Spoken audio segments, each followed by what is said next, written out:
When I opened the door that morning and saw my daughter standing there, after 15 years of silence, I didn't feel joy.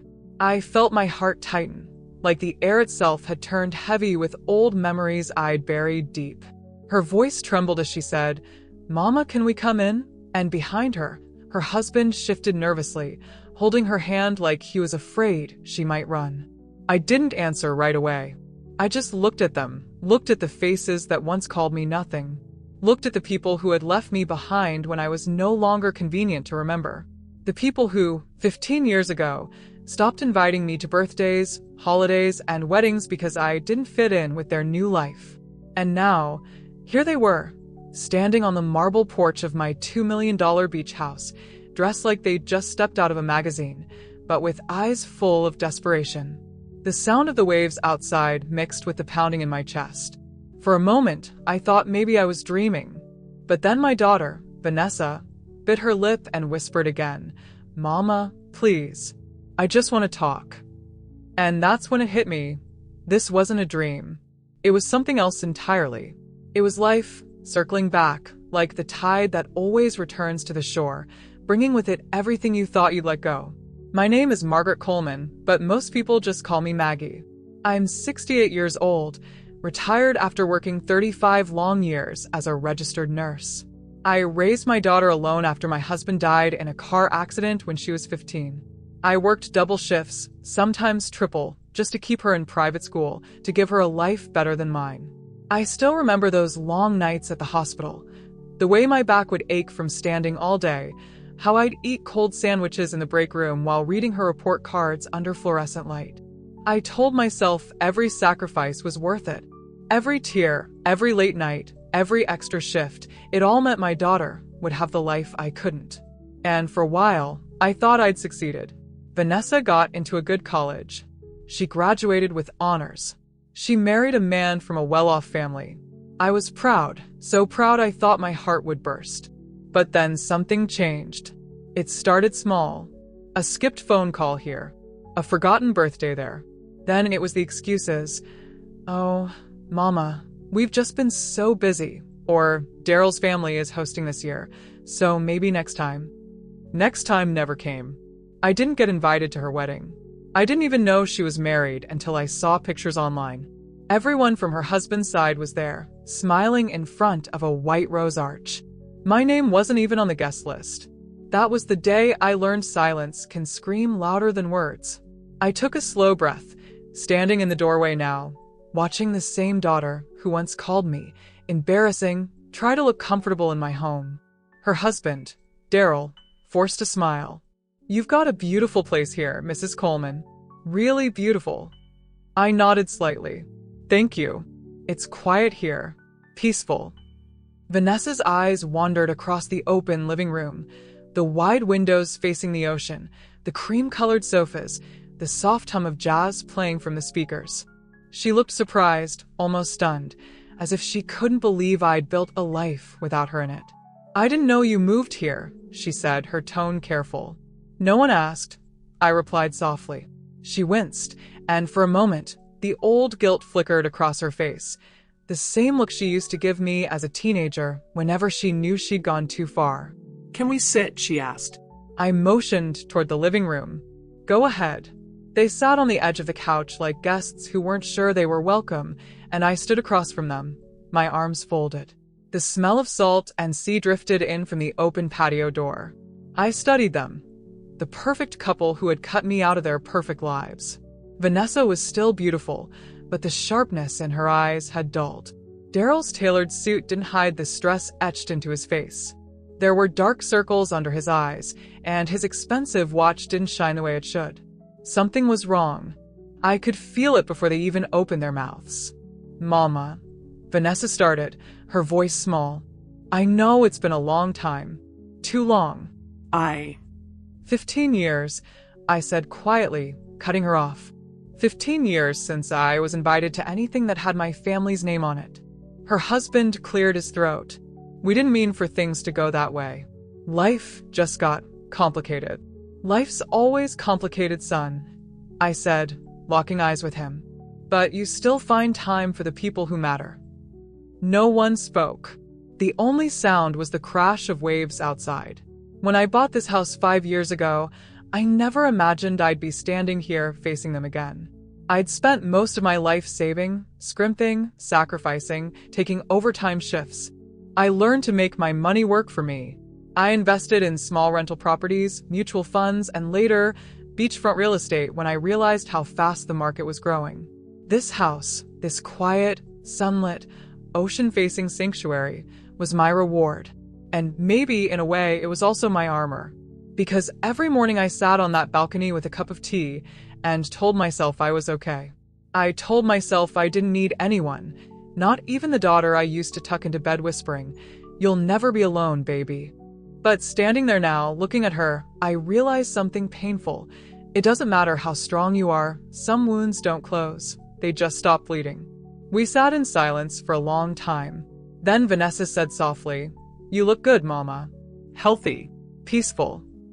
I smiled faintly. "Peace takes work, baby. It don't come free." Her lips trembled. "I know I hurt you." That was the understatement of the century. I leaned against the counter, folding my hands. "You didn't just hurt me, Vanessa. You erased me." I was alive, but you acted like I died." Her eyes filled with tears, and for a second I thought maybe, just maybe, this visit was about reconciliation. Maybe she'd finally come to apologize, to bridge the years between us. But then her husband spoke. "We're having some financial trouble," Daryl said, his voice rehearsed, like he'd practiced this speech. "Our business, Vanessa's boutique, my firm, they've hit some setbacks. The market's been rough." And just like that, the truth fell heavy between us. Vanessa looked away, ashamed. "We didn't come here to just ask for money," she said quickly. "We wanted to see you too. We miss you." I tilted my head. "You miss me? You didn't even send me a card when I turned 65. Her shoulders sagged. She had no words. I smiled sadly. "You came here for a reason, Vanessa. So, why don't you just say it plain?" She swallowed hard.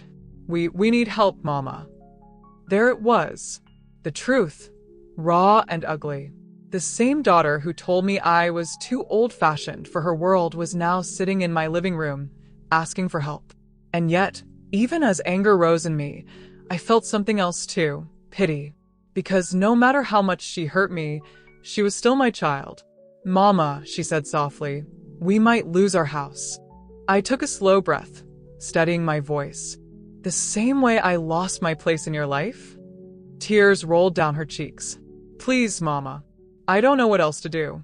I looked away, out at the ocean, the horizon glowing gold in the afternoon light. For a moment I said nothing. Then I turned back and whispered, "We'll talk tomorrow." Because even after all these years, my heart still needed time to catch up to my pride. That night, I sat by the window with a cup of chamomile tea and watched the waves roll in. I could hear them moving in the guest room, whispering to each other, probably wondering how much I was worth, or whether I'd say yes. I thought about the woman I used to be, the one who would have said yes immediately, who would have emptied her bank account just to make her daughter happy. But that woman was gone. She died the day her only child walked away and never looked back. Still, sitting there under the soft hum of the ocean breeze, I felt a strange mix of pain and peace. Maybe life really was a circle. Maybe it was time for them to learn what loss felt like. But I also knew this. Forgiveness doesn't mean forgetting. And it definitely doesn't mean financing the people who forgot you existed. I took one last sip of tea and whispered to the night, "We'll see what tomorrow brings." And for the first time in 15 years, I slept without bitterness. If this story touches your heart, or you've ever been in a situation where family only remembers you when they need something, please take a second to like this video, subscribe, and hit the bell icon so you don't miss what happens next. And tell me in the comments, where are you watching from? I'd love to know. When I woke up the next morning, the house felt different, heavier somehow. The ocean still hummed beyond the windows, but there was a new tension in the air, like the walls themselves remembered the pain that had walked back through the door last night. I sat up slowly, my knees aching from age and memory alike, and for a moment, I wondered if I'd dreamed it all. But then I heard the faint clinking of cups from the kitchen, and my heart settled with a tired sigh. They were still here. I wrapped my robe around me and walked quietly down the hallway, the floorboards cool beneath my feet. When I reached the kitchen doorway, I saw Vanessa standing there by the island, her back to me. Her hair was tied up in a loose bun, and she was staring blankly at the ocean through the wide glass windows. Daryl was sitting at the table, scrolling through his phone, his face pale and drawn. Neither of them noticed me at first, and I took that moment to study them, not as my estranged family, but as strangers who'd invaded my peace. There was something fragile in the way Vanessa held herself, like she'd aged more than 15 years in those lost ones. But I didn't let sympathy take root. Not yet. "Coffee's in the cabinet to your left," I said quietly. Vanessa startled, nearly spilling the mug in her hand. "Oh, Mama, good morning."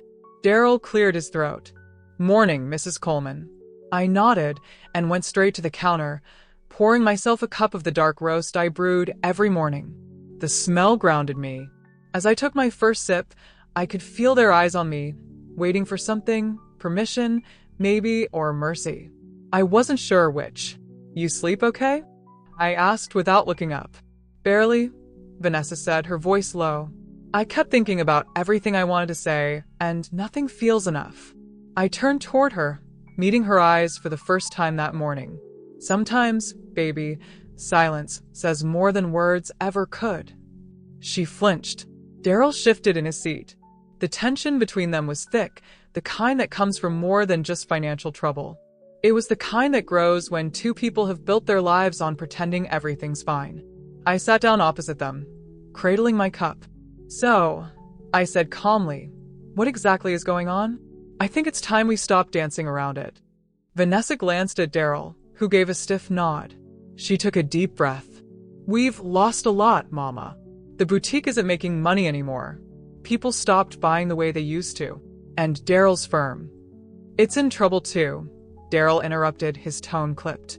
"A few bad investments, some legal fees, a partner who stole from us. We've been trying to stay afloat, but the bank's breathing down our necks. If we don't find the money soon, we'll lose the house." I sipped my coffee slowly. "And what does that have to do with me?" Vanessa's lip quivered. "Mama, please don't be cruel. I'm not asking for a handout. I just thought maybe you could help us with a loan, just until things get better."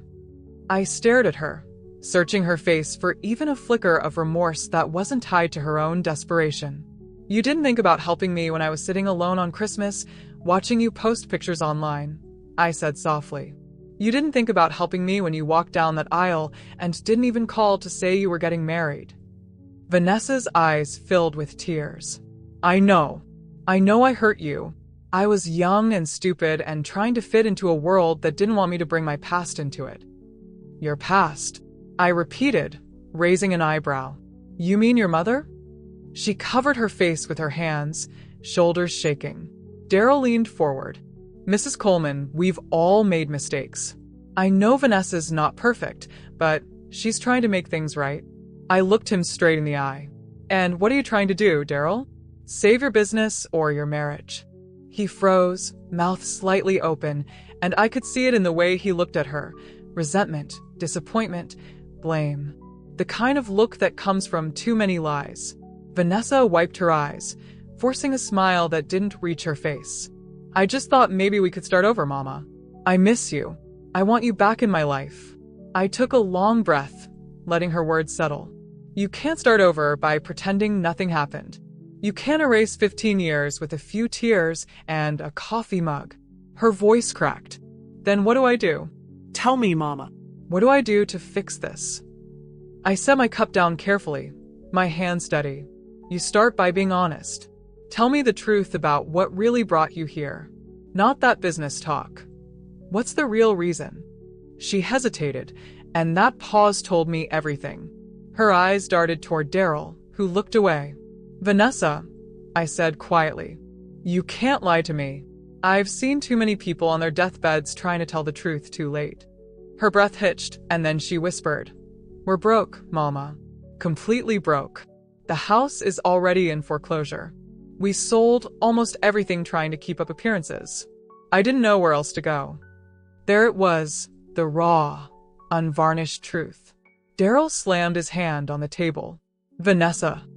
She turned on him, her voice rising for the first time. I'm done pretending, Daryl. She deserves to know. We don't have anything left. The silence that followed was suffocating. I looked at them both. Two people so wrapped up in their pride that they'd rather break than bend. I stood up slowly, my chair scraping against the tile. You know, I said softly, there was a time when I would have given you everything I had without a second thought. I would have sold my car, emptied my savings, begged the bank, just to make sure you were safe. But those days are gone. Vanessa rose too, tears streaking down her cheeks. So, you're just going to let us lose everything? I looked her straight in the eyes. I already lost everything once. You. Her sob broke something in the room. She covered her mouth and turned away, her shoulders shaking uncontrollably. Daryl stood rigid beside her, jaw tight. Mama, please, she whispered through tears. I'm begging you. I walked to the window, the morning light spilling across the ocean waves. Begging is something I know too well. I begged you to visit. I begged for a phone call. I begged God to keep me alive long enough to see my grandbabies. I turned back toward her. But you never came. Her knees gave out, and she sank into the chair. Daryl reached for her hand, but she pulled away.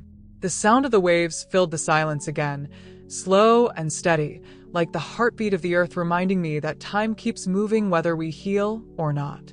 I let her cry. I'd done enough crying for both of us over the years. When her sobs quieted, I said softly, I'm not going to write you a check today. Not because I don't care, but because I do. If I bail you out now, you'll just go right back to living like lessons don't exist. And I can't be part of that. Vanessa looked up, her eyes swollen and red. Then what do you want from me? The truth. Real repentance. Not because you need something, but because you're sorry for what you did. That's all. She shook her head helplessly. I don't even know where to start. Start by listening, I said. To me, to your conscience, to the silence that fills the spaces where family should have been.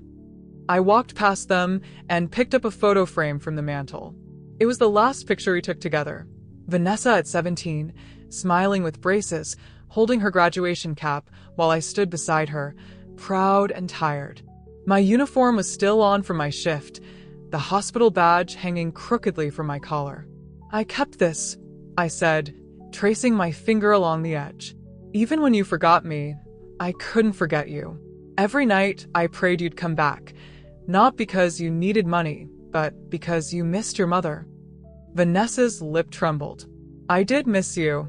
I smiled sadly. You missed the idea of me, not the real woman who scrubbed floors and cried herself to sleep worrying about your future. Daryl stood then, straightening his jacket. We should go, he said tightly. This was a mistake. Vanessa looked at him with disbelief. A mistake? She's my mother. He sighed, rubbing his temples. And she's made her point. Let's not humiliate ourselves any further. That was the moment I realized what kind of man he truly was. Proud. Cold. The kind who valued appearance over truth. I saw now why Vanessa had been so eager to distance herself from me, because she'd built her identity around pleasing him. You can go if you want, I said evenly. But she's staying. We're not done talking. He looked at me, then at her, and for a second, I saw fear flicker in his eyes, not of me, but of losing control over her. Then, without a word, he grabbed his car keys and stormed out, slamming the door so hard the sound echoed through the house. Vanessa flinched, staring after him, and whispered, He won't go far. He never does. I nodded, walking to her and placing a gentle hand on her shoulder. Maybe you don't need him to come back this time. She looked up at me, tears glistening. Mama, what happened to us? I smiled faintly. You stopped seeing me as your mother and started seeing me as a mirror you didn't like looking into. But mirrors don't lie, baby. They just show you what's there. For the first time since they'd arrived, she reached for me. I hesitated only a second before letting her. Her hands were cold, trembling, but familiar. We stood there in silence, Two broken women trying to fit the pieces back together. "I'm sorry," she whispered. "For everything." "I know," I said quietly. "But sorry doesn't erase 15 years. It just opens the door for the next step." She nodded, tears still falling, and I felt something deep in me shift, pain giving way to something softer, though not forgiveness yet. Maybe understanding, maybe peace. Outside, the sound of tires peeling away signaled that Daryl had left for real this time. The waves kept rolling, steady and calm, and I knew something in both of our lives had just changed. We stood there until the sunlight filled the whole kitchen, two women who had been strangers learning how to be mother and daughter again, not because of money, but because the truth finally had a place to breathe. And for the first time in 15 long years, my home didn't feel empty. It felt alive again, aching and real. I watched my daughter's car disappear down the long curve of my driveway that overlooked the beach. The taillights vanished into the dark, leaving only the sound of waves and the soft hum of the ocean breeze brushing against the glass walls of my living room. I stood there for a long moment, still clutching the doorframe as if it might keep me upright. My heart was heavy. 15 years of silence, of being treated like I didn't exist, and now, suddenly, she'd shown up with that man she called her husband, all smiles and fake warmth, talking about family and forgiveness. But I knew desperation when I saw it. I could read it in the way her voice trembled, in the way he looked around my house, my $2 million beach house, with greedy, assessing eyes. The way they complimented everything, even the salt shaker on my counter. It wasn't love that brought them here. It was envy, or maybe something worse. After they left, I sat on the sofa and stared out at the moonlit water. The waves moved like time itself, steady, unbothered, endless. I sipped my tea, trying to quiet the ache that had settled deep in my chest. 15 years. 15 years of birthdays missed, holidays spent alone, calls ignored, invitations never sent. And now suddenly, my daughter wanted to catch up? No, not this time. I leaned back and closed my eyes, letting the memories roll in whether I liked them or not. My name is Grace Holloway, and I am 68 years old. Once upon a time, I was just a mother trying to hold her family together. I worked 2 jobs, paid the bills, cooked meals, cleaned the house, and smiled through the pain of a husband who never knew what gratitude meant. Then one day, I decided to stop being everyone's doormat. And that was the beginning of everything falling apart. It started small. My daughter, Carla, was 17 then. She loved her father fiercely, always saw him as the hero of the story. He could do no wrong. I was the nagging mother who asked too many questions, who didn't understand. When I finally left him after 32 years of marriage, she stayed with him. I didn't fight her. I couldn't. I was too tired. She told me once, "You'll regret walking out on us, Mom."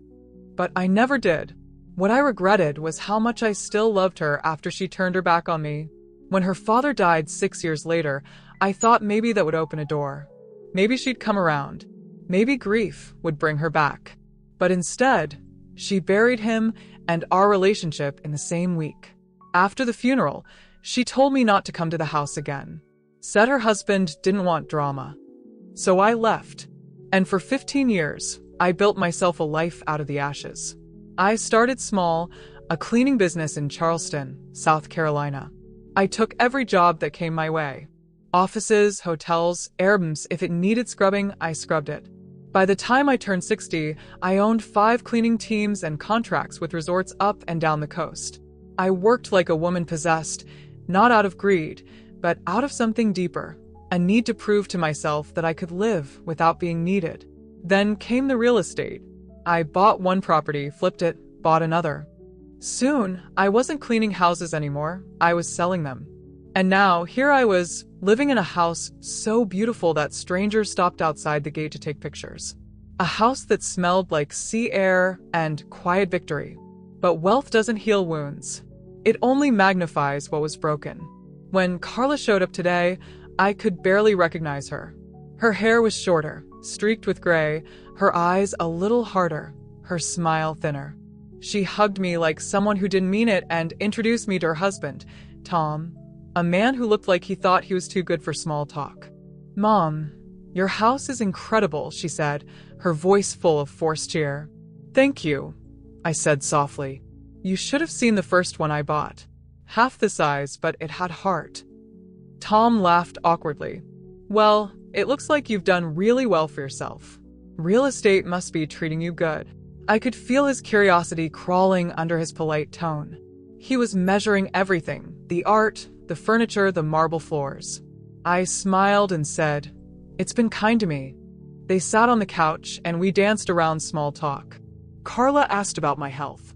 I asked about her kids, my grandkids, kids I'd never met. She said they were fine. Busy. College and all that. No pictures. No details. Just words floating in the air like smoke. Then she said it. "Mom, we've been thinking about family lately, about reconnecting. We've made mistakes and we'd like to make things right." I nodded, my face calm. "That's good. Everyone deserves a second chance." Her eyes softened. "I'm glad you think so." I leaned forward. "Just not everyone gets one." The silence that followed was thick as tar. Tom cleared his throat and tried to smile. "We really should get going," he said quickly. They left soon after. But I knew that wouldn't be the last of it. Because people don't drive 3 hours to make peace after 15 years. They drive 3 hours when they need something. That night, as the ocean whispered outside, I took out my old photo albums. Carla's baby pictures. Her high school graduation. Her wedding. One I wasn't invited to. I traced her smile in one of the photos with my finger. "I hope you remember who taught you to be strong," I whispered. The next morning, I was sitting on the patio, sipping coffee, when my phone rang. The number was unfamiliar, but something in my gut told me to answer. "Hello? Mrs. Holloway?" A woman's voice, polished, businesslike. "This is Catherine from First Southern Bank. I'm calling regarding your daughter, Mrs. Carla Bennett." My stomach tightened. "Yes. She listed you as a reference for a loan application," Catherine said. "We just wanted to confirm your relationship." I froze. "A loan?" I took a slow breath. "I'm her mother," I said. "Thank you, ma'am. One more thing. Since you're her nearest living relative, would you be open to co-signing in case?" "No," I interrupted. "I would not." The woman hesitated, then said politely, "Understood, Mrs. Holloway. Have a good day." I hung up and sat there, staring out at the water again. The breeze felt colder this time. So that was it. That's why Carla had come. Not to mend anything. Not to apologize. She was in trouble. I wanted to cry. I wanted to scream. But all I could do was laugh. The sound echoed in the empty house, sharp and bitter. For 15 years, I was invisible. Now that I had something worth taking, I was family again. That evening, I went for a walk along the sand. The tide was high, the sun sinking low. I thought about all the nights I'd prayed for her to call, for her to need me. Funny how life gives you what you want, but never the way you wanted it. When I came back home, my security camera app pinged. A notification. Motion detected. Front gate. I opened it. There they were again. Carla and Tom. Only this time, they weren't smiling. They stood by the gate, arguing, her voice raised, his face tight with anger. I turned up the volume on the feed, and her words came through clear as day. "She's my mother, Tom. I have a right to ask her. And I told you, she's not going to give us anything. Look at this place. She's sitting on money while we're drowning." My chest went cold. They'd come back for money. I watched as they finally turned and left, but I knew they'd be back again. Desperation has a way of making people bold. That night, I slept with the doors locked, my will tucked neatly in my bedside drawer, and a single thought looping in my mind. They took 15 years of peace from me.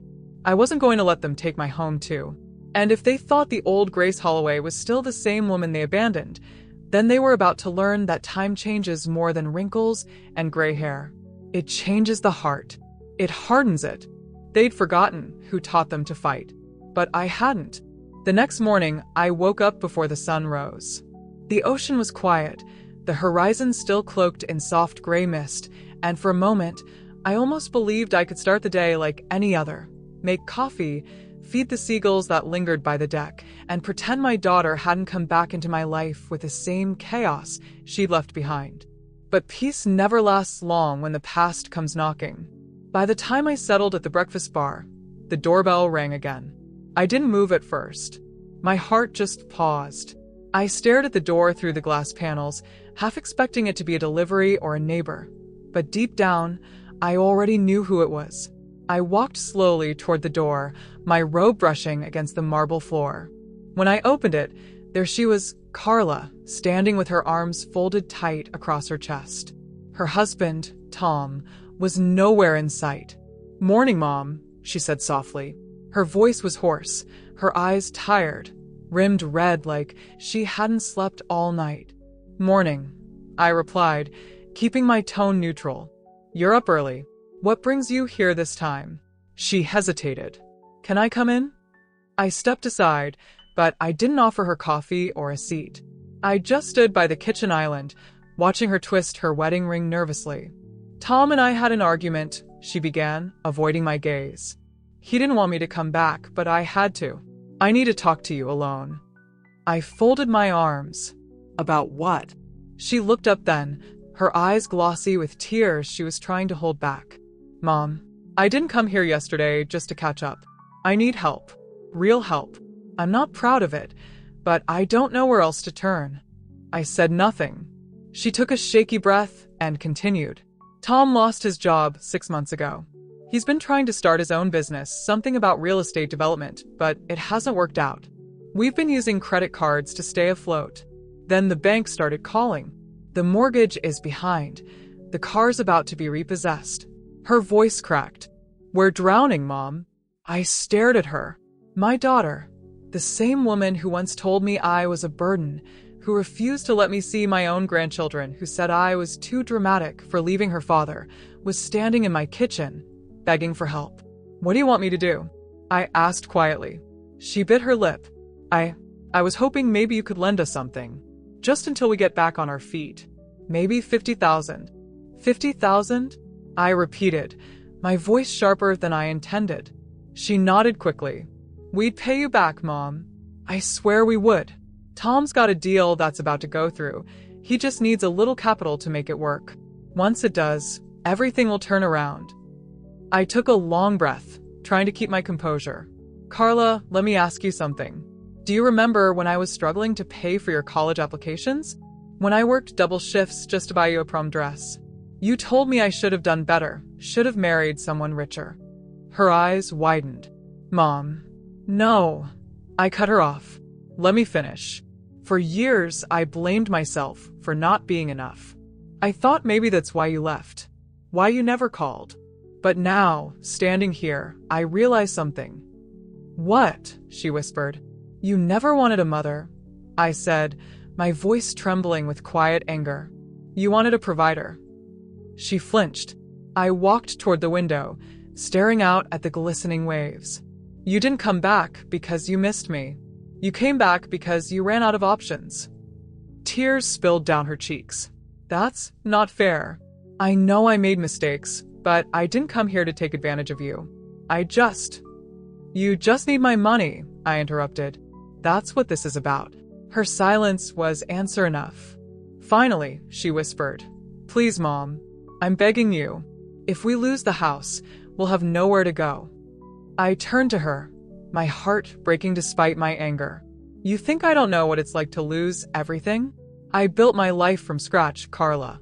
Every dollar in this house came from my sweat, my back, my hands. And now you think you can just waltz in after 15 years and ask me for 50,000 like it's pocket change." She sobbed quietly, her hands trembling. "I'm sorry. I'm so sorry. I just don't know what else to do." For a moment, I almost softened. She looked so much like the little girl I used to tuck into bed, the one who'd fall asleep holding my hand, the one who used to call me her best friend. But that little girl was gone, replaced by a woman molded by entitlement and resentment. "I can't give you that kind of money," I said finally. "Not without knowing what it's really for." Her tears stopped abruptly. Her eyes hardened. You think I'm lying? I think you're not telling me the full story, I said. And until you do, the answer is no. She grabbed her purse, her movements sharp, angry. I should have known. You always loved control more than family. And you always loved excuses more than responsibility, I replied quietly. She stormed out before I could say another word. When the door slammed shut, the silence left behind felt heavier than before. I sank into the armchair, my heart aching, my mind spinning. It took everything I had not to chase after her. Not because I wanted to give her what she asked for, but because I wanted to hold her again. To tell her that no matter how angry I was, I still loved her. But love had burned me before. Later that day, I drove into town. I needed air, space, anything to keep from collapsing under the weight of my thoughts. I went to the pier, where fishermen laughed and children ran barefoot across the boards. The salt air was sharp and clean. I breathed it in, trying to clear the ache in my chest. Then I saw him. Tom. He was standing near the parking lot, talking to two men in dark suits. They didn't look like business partners. They looked like loan sharks. I ducked behind a row of parked cars, my heart racing. One of the men handed him a thick envelope. Tom opened it, glanced inside, and nodded. Then one of the men grabbed his arm and said something low, something that made Tom's face go pale. A few seconds later, they left. Tom stood there, breathing hard, before shoving the envelope into his jacket. I followed him quietly, staying far enough behind. He got into his car and drove off, straight toward my neighborhood. By the time I got back home, he was already at my gate. He looked startled when he saw me pull in. Oh, Mrs. Holloway. Didn't expect you back so soon. Clearly, I said, my voice flat. Where's Carla? He forced a smile. At the hotel. We had a little disagreement, but it's nothing serious. I just wanted to apologize for how things went earlier. Apologize, I repeated. Yes. I think Carla might have overwhelmed you. We shouldn't have asked for so much. We'd be grateful for anything you could spare. Even 20,000 would help. The gall of him made my blood boil. I stepped closer, my voice low and firm. Let me make something clear, Tom. Whatever problems you and my daughter have, they're yours, not mine. You don't come to my home asking for money like it's owed to you. And if you ever show up here uninvited again, I will call the police. His smile dropped. His eyes darkened. You do that to your own family? I already have, I said quietly. When they stopped acting like family, he opened his mouth, then shut it again. Without another word, he turned and walked toward his car. But before he left, he muttered under his breath, "You'll regret this." That night, I barely slept. I kept replaying the scene at the pier, the men, the envelope, the threat. I didn't know what Tom had gotten himself into, but I knew it was dangerous. And now, whether I liked it or not, I was caught in the crossfire. At 2 a.m., I got up and checked the locks again. Every door, every window. I even turned on the security cameras. The house was still, but I could feel it. Something was shifting. And then, just as I was about to go back to bed, my phone buzzed. A text message from an unknown number. If you care about your daughter, you'll tell her husband to pay up. We know where she is. I froze. My hand trembled as I read it again. Then another message came through. And we know where you live. The phone slipped from my fingers. The house, once a sanctuary, suddenly felt like a glass cage. Every window a target, every shadow a threat. I sank to the floor, my chest tight, my mind spinning. I didn't know what was worse, the fear for my daughter's safety, or the realization that after 15 years apart, she might have dragged her darkness straight to my doorstep. And as the waves crashed outside and the night grew colder, I made a silent vow. If anyone came for my family or my peace, I'd be ready this time. Because I might be old, but I wasn't weak. Not anymore. I didn't sleep at all that night. The message sat on my phone like poison, glowing against the darkness. Every time I closed my eyes, I imagined strangers standing at my gate, watching. I could hear phantom footsteps on the deck, imagined shadows moving just outside my window. By 4 a.m., I'd made a decision. I wasn't going to be anyone's victim again. Not after everything I'd fought through to build this life. When dawn came, I brewed my coffee, hands trembling slightly as I looked out over the beach. The sky was streaked pink and gold, the kind of sunrise that usually calmed me. Not today. Today, the beauty felt wrong. Too fragile. I felt like the world could collapse at any moment. I picked up my phone and called Carla. It rang 4 times before she answered, her voice groggy. Mom? It's barely 6. You need to tell me where you are, I said. She yawned. At the Hampton and off Route 21. Why? Is everything okay? Not even close, I said. You and Tom need to leave Charleston.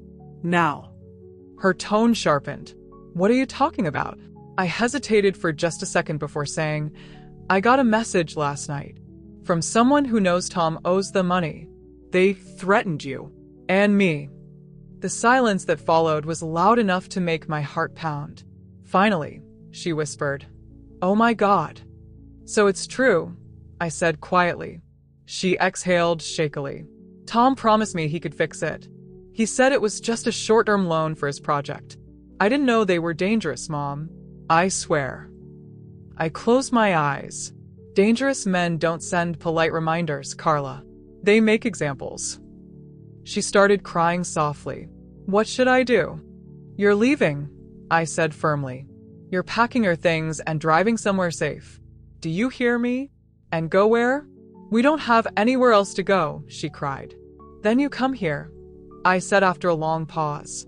But just you, not Tom. She sniffled.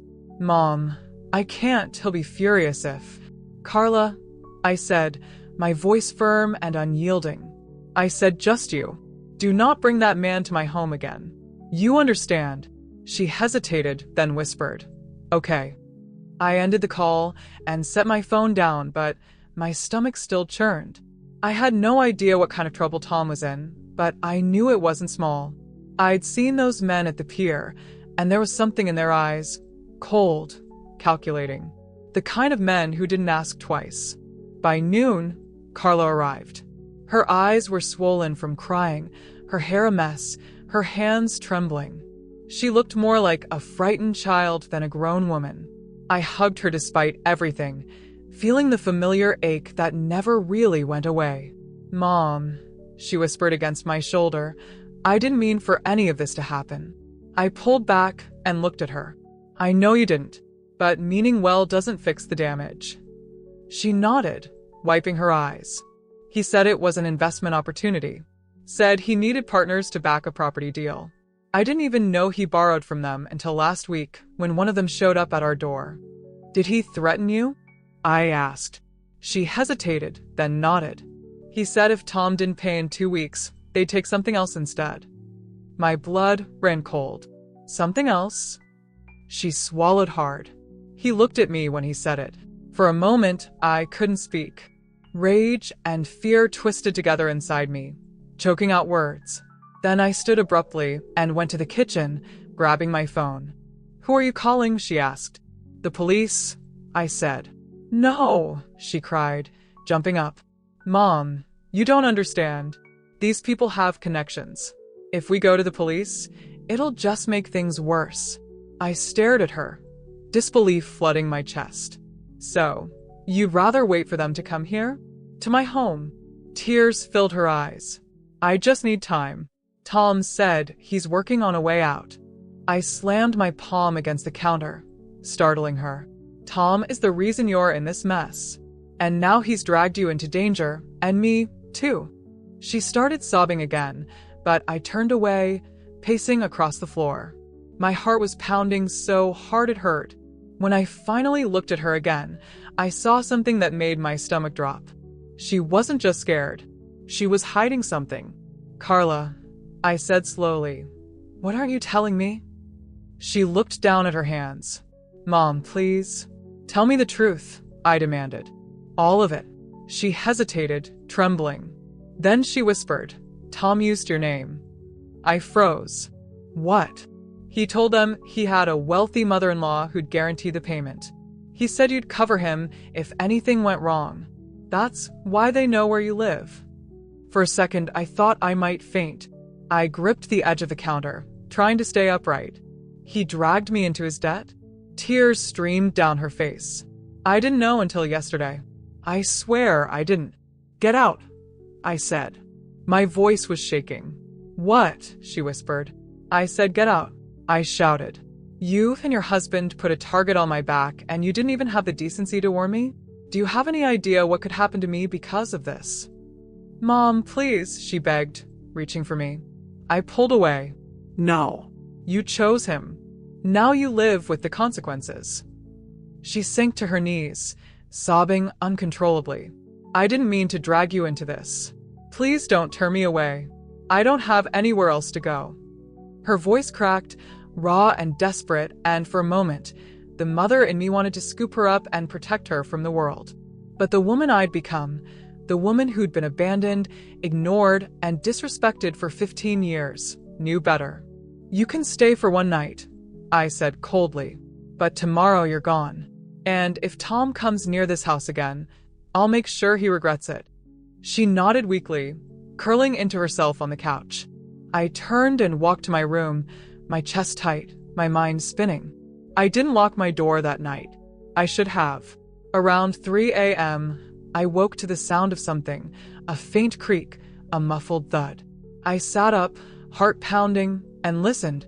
Then I heard it again, the sound of the front door. I threw on my robe and slipped quietly down the hall. The living room was dark, but I could make out two silhouettes near the entryway. One of them was Carla. The other was Tom. I flicked on the light. What the hell is going on? They both froze like deer caught in headlights. Carla's face was pale, her eyes wide. Tom looked exhausted, jittery, like a man who hadn't slept in days. Mom, Carla whispered, please don't be mad. You brought him here? I shouted. After everything I said? Tom raised his hands. Mrs. Holloway, please. I didn't come to cause trouble. I just needed to see Carla. I needed to make things right. By sneaking into my house in the middle of the night? I snapped. He stepped forward, his voice pleading. They're after me, ma'am. They want their money. I can't pay it. I thought if I could just get something, just enough to hold them off. You're not getting a damn cent from me, I said, my voice shaking with fury. Carla grabbed his arm. Tom, please, let's just go. But before they could move, there was a sharp, loud knock on the door. 3 heavy thuds that echoed through the house. We all froze. Tom's face drained of color. Oh God, he whispered. They found us. The knocks came again, harder this time. Carla started crying. Mom, what do we do? I motioned for them to stay quiet. My mind raced. I grabbed my phone and whispered, I'm calling the police. Tom lunged forward, panicked. No. You'll make it worse. Worse than having armed thugs at my door? I hissed. Before I could dial, a voice shouted from outside. Open up, Mr. Bennett. You've got 5 seconds before we come in. Carla let out a strangled sob. Tom backed away, shaking his head. I can fix this, he said, his voice trembling. You can't fix this. I yelled. The door handle rattled violently. That's when I hit the panic button on my security system. A loud alarm blared through the house, the shriek of it piercing the air. Lights flashed outside, and I saw the shadows retreating down the driveway. They were gone before the police arrived, but the damage was done. 2 officers took our statements. Carla sat on the couch, still sobbing. Tom tried to look innocent, but his hands wouldn't stop shaking. The officers promised to increase patrols in the area and suggested I stay with relatives for a few days. I told them I had none. After they left, I turned to Tom. You're leaving. Now. He opened his mouth to argue, but one look at my face shut him up. Carla, if you choose to go with him, that's on you, I said coldly. But you are not bringing that danger into my home again. She looked between us, torn. Then she whispered, Mom, please, he has nowhere else. Neither did I said. And I built everything I have from nothing. Maybe it's time he learned how to do the same. Tom's jaw tightened. You're making a mistake. I stepped closer, my eyes locked on his. No. I made my mistake 30 years ago when I raised a daughter who couldn't tell the difference between love and obligation. He looked like he wanted to say more, but instead, he turned and walked out. Carla hesitated for a long moment before following him. When the door finally closed, I let out a long, shuddering breath. My knees went weak, and I sank to the floor, tears spilling down my face. Outside, the first light of dawn broke over the ocean, calm and unbothered. I stared at it through my tears, whispering to myself, I survived worse. I'll survive this too. But deep down, I knew this wasn't over. Not by a long shot, because men like those don't just disappear. And family like mine, they always come back when the storm hits. The night the storm hit, I couldn't sleep. The ocean roared louder than usual, crashing against the rocks with a fury that made the windows rattle. I sat in my living room, lights dimmed, a shawl wrapped around my shoulders, and a cup of chamomile tea cooling on the table beside me. I tried to read, to focus on anything else, but my mind wouldn't stop spinning around the events of the past few days. Every word my daughter had said replayed like a cruel echo in my head. Her fake tears, her pleading voice, her husband's calculating silence. I knew they were up to something. And deep down, I knew it wasn't just about reconnecting. It was about what I had, this house, this peace, the success they once said I'd never have. The same daughter who told me I was embarrassing the family by working as a caretaker was now desperate to be back in my life. Desperate enough to pretend she cared. A loud clap of thunder shook the house, and I flinched, setting my teacup down with trembling hands. My reflection in the glass door caught my eye, the deep lines around my mouth, the gray streaks in my hair, the tired eyes that had seen too much. You've come too far to break now, Gloria, I whispered to myself. Don't let them undo you again. The next morning, I got a call from an unfamiliar number. Against my better judgment, I answered. Mom, it was Sandra's voice, my daughter's voice, trembling and soft, the way it used to be when she was little and wanted comfort. What is it, Sandra? I said flatly. Can we come by? Just for a bit. We have something we need to talk about. I already told you, I replied, my voice steady though my heart pounded. I'm not interested in talking. Whatever it is, it can wait. Please, Mom. It's important. Her voice cracked. We just need your help. Just a little help. There it was, the truth slipping through the cracks. I didn't respond. Silence stretched for a moment before she hung up. I placed the phone down, took a deep breath, and walked to the window.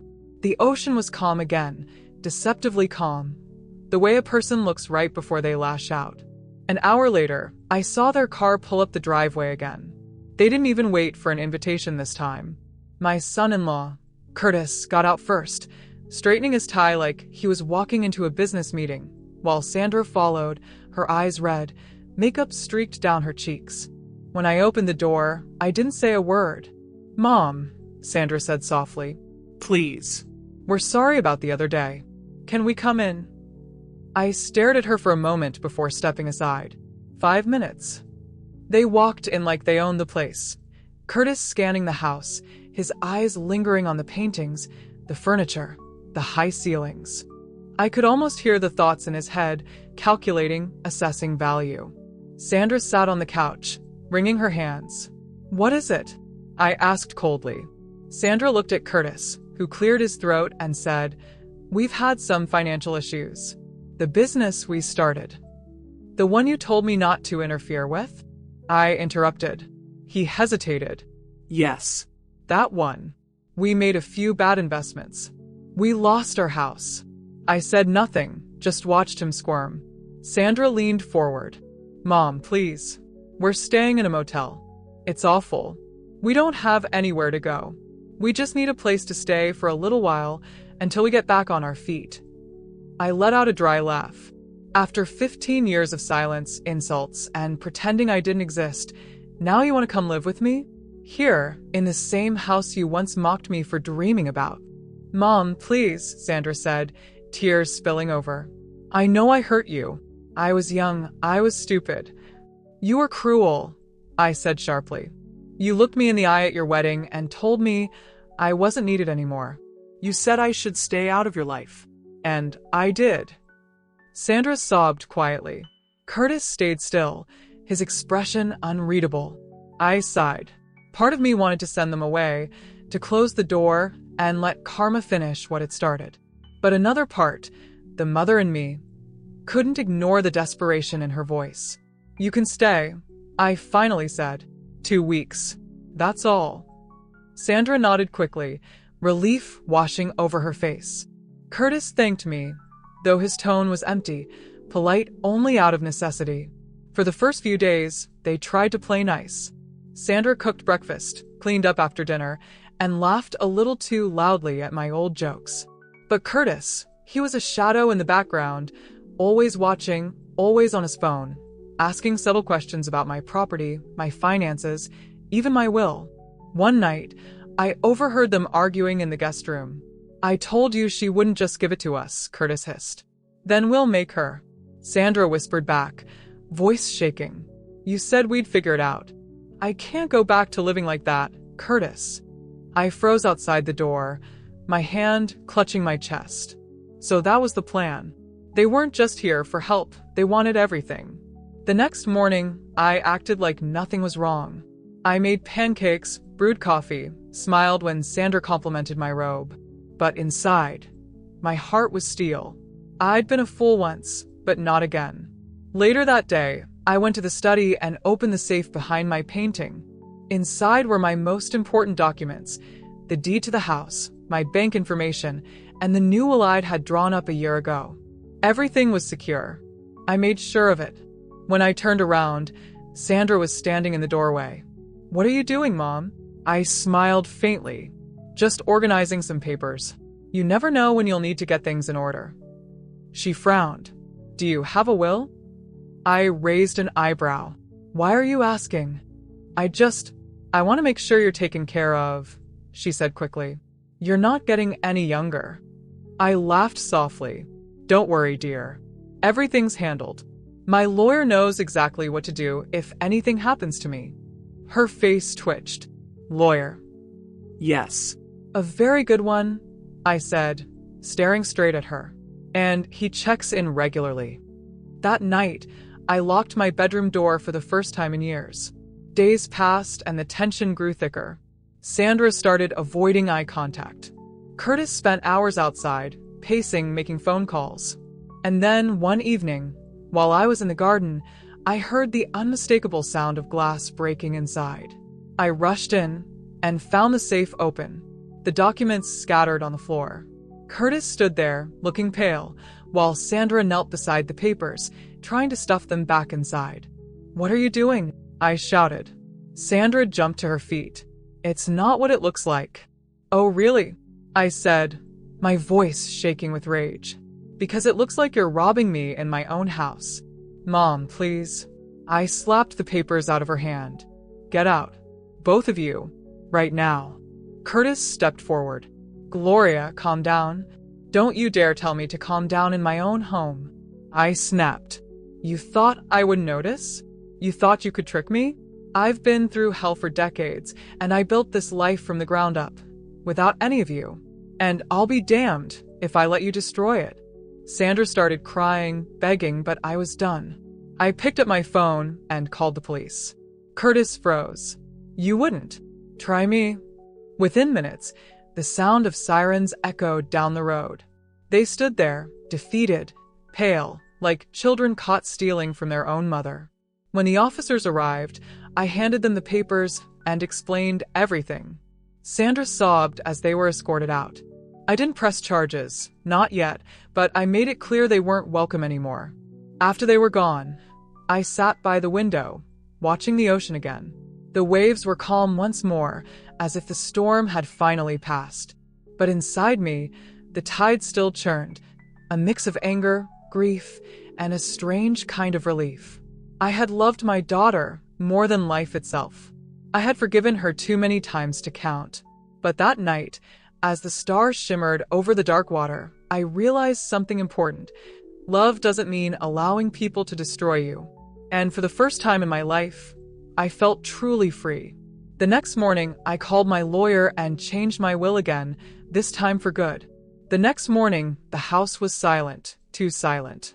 I sat in the kitchen, staring at the empty seats where Sandra and Curtis used to sit. The air still carried traces of Sandra's perfume, faint but stubborn, like the ghosts of memories I wished I could erase. My coffee had gone cold in my hands, but I didn't care. My heart was heavy with the weight of everything that had happened. The betrayal, the humiliation, the years of love wasted on people who only saw me as a means to an end. I had spent 15 years living peacefully, thinking I'd finally escaped the storm that was my family. But it found me again, this time dressed as desperation and false apologies. I had thought time might have softened them, taught them humility, maybe even love. But greed had only sharpened their claws. When the police car drove them away the night before, I didn't feel victory. I felt hollow. There was no joy in seeing your own child let out in handcuffs, no comfort in being right when the truth was so ugly. All I could do was sit there, watching their silhouettes fade into the night, wondering how a mother's love could turn into something that hurt so much. The sound of the ocean drew me out of my thoughts. I went to the balcony and stepped out into the morning air. The waves were calm again, lapping against the shore like nothing had happened. The sun was rising, painting the sky in gold and pink. It should have been beautiful, but all I could think about was how fragile peace really was. One knock at the door, one lie wrapped in a familiar voice, and the world I'd built nearly collapsed again. But this time, I refused to be broken. A week passed without a word from Sandra. I assumed she was staying with Curtis somewhere, trying to figure out their next move. I hoped, naively, that she'd learn something from what happened. I even prayed for her, despite the anger that still simmered in my chest. Because no matter what she'd done, she was still my daughter. And mothers, we never truly stop loving, even when we should. Then, one evening, as the sun dipped low and the ocean began to glow orange, I heard a knock at the door. I froze. My heart started pounding, but I walked to the door slowly, careful, every step heavier than the last. When I opened it, my breath caught. Sandra stood there alone, eyes red and swollen, her clothes wrinkled. She looked nothing like the polished woman who had arrived weeks ago pretending to want reconciliation. Now she looked small, broken. "Mom," she whispered, "please don't shut the door." I didn't. I just stood there, studying her face. "What do you want, Sandra?" "I don't want money," she said quickly, as if reading my thoughts. "I swear." Curtis is gone. "He left me. He said it was my fault, that I ruined everything." She wiped her eyes with the back of her hand. "He took what little money we had left and disappeared." I said nothing. "Please, Mom," she said again, her voice cracking. "I have nowhere to go." I looked at her for a long moment before stepping aside. "Come in." She entered quietly, eyes downcast, as if afraid to touch anything. I motioned toward the couch. "Sit." She did, clutching her bag to her chest like it was all she had left in the world. I sat across from her, arms folded. "What happened after you left here?" I asked. She hesitated. "Curtis was furious. He said you humiliated him. He started yelling at me, saying I ruined our chance to fix things. Then he started drinking again." I flinched. I had known he had a drinking problem. "He started talking about how everything would have been fine if you'd just trusted us," she continued, tears spilling again. "He said we could have sold the house, paid off our debts, and started fresh. But I told him it wasn't ours to take. I told him you worked for everything you had." That's when he snapped. She pulled back the sleeve of her blouse. A bruise marred her arm, deep and ugly. My stomach turned. "He did that." She nodded, her voice trembling. "He grabbed me, said I was useless. Then he packed up and left. I haven't seen him since." For a moment, I didn't know what to say. I had every reason to turn her away, every reason to close my door and never look back. But seeing her like that, hurt, scared, abandoned, broke something inside me. No matter what she had done, No mother could look at her child's pain and feel nothing. Why didn't you go to the police? I asked softly. I was ashamed, she whispered. After everything I did to you, I didn't think anyone would help me. I didn't even think you would. I took a deep breath and looked away. You're right, I said. I shouldn't. But you're my daughter, Sandra. And even when you destroy me, I still want to protect you. She burst into tears. I went to her, slowly, and for the first time in years, I held her. She sobbed into my shoulder, trembling like a child again. We stayed like that for a long time, two broken women clinging to what little was left of their bond. Later that night, after she'd showered and eaten, I gave her the guest room back. She thanked me quietly and disappeared into it without another word. I sat up for hours, thinking about everything. Maybe this was a chance, just maybe, to fix what was broken. But peace never stays long in my life. The next morning, my lawyer called. Mrs. Carter, he said, I just wanted to confirm. Did you authorize a wire transfer request yesterday? I froze. What? No, I didn't. That's what I thought, he said grimly. Someone attempted to transfer $150,000 from your account to an offshore account. Fortunately, we caught it before it went through.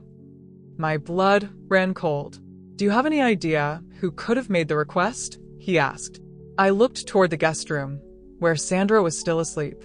Yes, I whispered. I think I do. After we hung up, I walked to her room and opened the door quietly. She was sitting on the bed, phone in her hand, crying again. But when she saw me, she froze. Who were you calling? I asked. No one, she said quickly. I stepped closer. Don't lie to me, Sandra. The bank called. Someone tried to steal from me again. Was it you? Her face crumpled. I didn't mean to. I swear. Curtis called me last night. He said if I didn't send him money, he'd tell everyone what we did. What you did? I repeated, my voice trembling. She covered her face. It was his idea. When we first came here, he told me to look for your financial documents, your passwords, anything we could use. He said if we could get access to your accounts, we could pay off our debts. I didn't want to do it, Mom, but I was scared of him. He said he'd leave me if I didn't help. I felt dizzy. And you tried again? She nodded weakly. I thought I could send him the money and he'd go away. I'm sorry. I'm so sorry. I wanted to scream, to throw her out, to curse the day I ever gave birth to her. But all I could do was stand there, shaking. You've lied to me twice now, I said quietly. And you've stolen from me twice.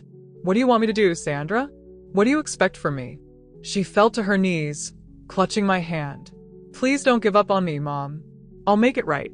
I promise. I'll go to the police. I'll tell them everything Curtis did. Just don't turn your back on me again. I looked down at her. This woman who had once been my little girl, who used to crawl into my bed after nightmares and beg me to sing her back to sleep. And now here she was, begging again. But this time, it was a nightmare of her own making.